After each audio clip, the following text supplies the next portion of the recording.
let's move over to the defense as well. So, the defense is not reloading quite as much as the offense. They've got some guys that can make that leap and have that breakout year, but you're losing a ton in this defense. You lose Josh Ross at linebacker, you lose Brad Hawkins at safety, Dax Hill at safety as well. And you lose Vincent Gray at corner. And the big dogs up front that I haven't mentioned yet are Aiden Hutchinson and David Ajabo. Anytime you lose a possible. Is Chris Hinton coming back? Nope, Chris Hinton declared as well. Yeah. So anytime you lose a possible number one pick, I think that's going to be a tough one to replace, right? But what do you think about this defense when you think about where they're going to be at come Saturday? I mean, to your point, they're replacing a lot of talent. I think it'll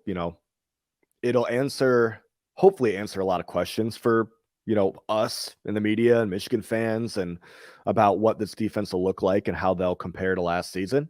I love that Mazi Smith is back.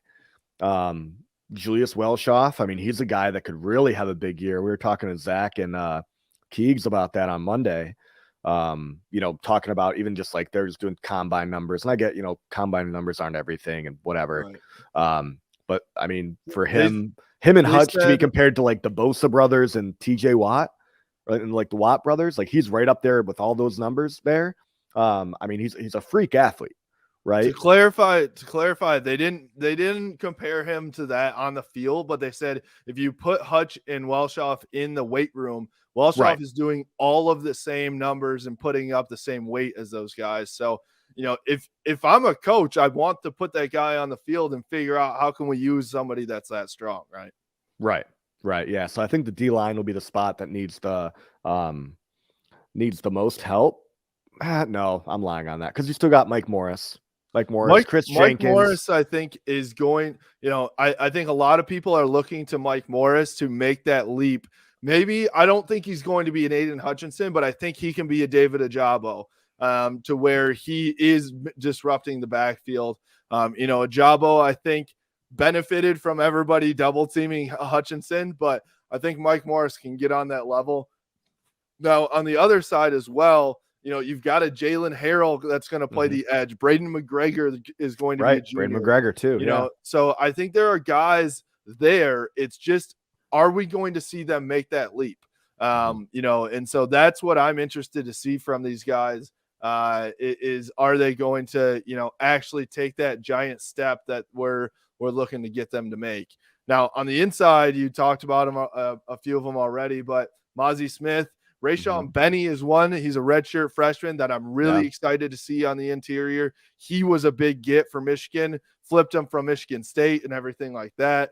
And then Chris Jenkins too is one that I want to see. So Chris Jenkins made a pretty big jump in the last year, going from 0 playing time to some playing time. I want to see him go from some playing time to a leader of this defense on the interior line. Now, where this defense does have experience is at the linebacking core. Yeah. So talk about those guys. Yeah, I mean, honestly, obviously love Josh Ross, but I feel like even him leaving, I mean, again, leadership, he's like a Vascardis type guy. Yep. Talented, huge amount of leadership. It's so hard to replace that. But you've got a freshman All-American coming back in Junior Colson, who is a Devin Bush type guy, explosive. He's got the speed, he's great at tackling. And he can be a leader on that in the middle of the field there. But then you also got Nakai Hill Green. You've got big boy. There's another hyphenated name, right? No, that's it. So you've got Khalil Mullings. That's what I was thinking of. Khalil Mullings, Nakai Hill Green, and Junior Colson. I think you have a more athletic linebacking core now. Yep. So maybe they can cover a little more ground. So that's what I'm excited to see. I'm excited to see a little bit more of Khalil Mullings because we saw a decent amount of Nakai Hill Green and definitely a lot of Junior Colson last year. So curious to see how those guys kind of play with Josh Ross moving on. Couple other guys that I'd like to see in the linebacking core is Mike Barrett's coming back for a fifth year. He was that Viper position when Don Brown was at Michigan. That position kind of went away when Mike McDonald came. I still imagine with the way that Jesse Minter is running the defense now, it's going to be he's still going to be more of an interior linebacker. But last year it was very transitional. He was going to Viper to middle linebacker. Now, can he does he have it, right? Because he's going to be that experienced guy, maybe not quite as athletic as a junior Colson, but still can play ball, big hitter and everything like that. The other guy is Jaden Hood, is a redshirt freshman as well. So Okay. Jaden Hood was a big, I believe he was a 4-star recruit for Michigan as well. I can see him backing those guys up and see him making a decent splash, at least in the spring game, and see what he can do in the summer. So that's what I'm interested to see. And then, we mentioned Jesse Minter. Jesse Minter is now the new defensive coordinator, taking over from Mike McDonald, coming from Vanderbilt. Vanderbilt had the worst defense in the SEC. We're not shying away from that. I think it's just a Vanderbilt thing. I think, I'm excited to see what Jesse Minter can do, especially when they're calling it year 2 of this defense. So the scheme is going to stay the same. And then, the other part to it is Steve Klinksgale, who will be actually in year 2 with Michigan, is now, co-D coordinator as well. And he's handling the defensive backfield. So talk about those guys at safety and corner too.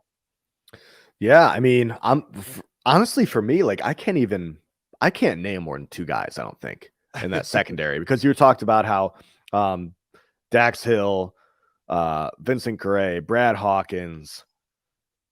Was there another guy? 4th guy? That's it, I believe.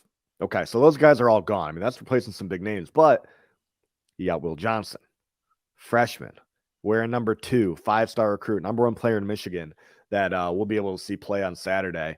And that's what I'm really excited to see in that secondary. I mean, talking about other guys, I'm blanking. I got nothing. Who else is back there now? I'll take Help me over out for you here. So, I mean, one guy that did play quite a bit last year was DJ Turner. He'll be a senior. He's very talented at corner. So I'm excited to see him. After he didn't start all of last year, but he's, towards the end of the year, he was starting. Yep. So I'm excited to see him now. Now that he's in a rhythm, probably has some confidence. He can make some strides as well. On the other side, the other guy, Jamon Green, is a grad senior as well. So I remember, I believe that Trevor and Zach Zinter talked about Jamon Green on the defensive end too, that he's making some strides. So I think it'll be interesting to see what is Will Johnson doing to get on the field when there's 2 seniors, 1 5th year and 1 4th year senior on those ends. How is he going to find his way onto the field? So I'm intrigued to see that. And then in terms of the safety, so Rod Moore was a freshman who got he came on really well at the end of the year. But he is injured. He's not playing or not practicing in the spring. So we won't be able to see him. So a couple guys at safety, though. RJ Moten did play a decent amount. And then I think Jaden McBurrows will get some decent time too. He'll be a redshirt freshman as well. Makari Page has played a decent amount as well. So there's a decent. There's nobody that set themselves apart except for, I'd say, Rod Moore at the safety position. So I think that one's open for the taking. So, and then you throw Mike Sainristil into the mix. Right.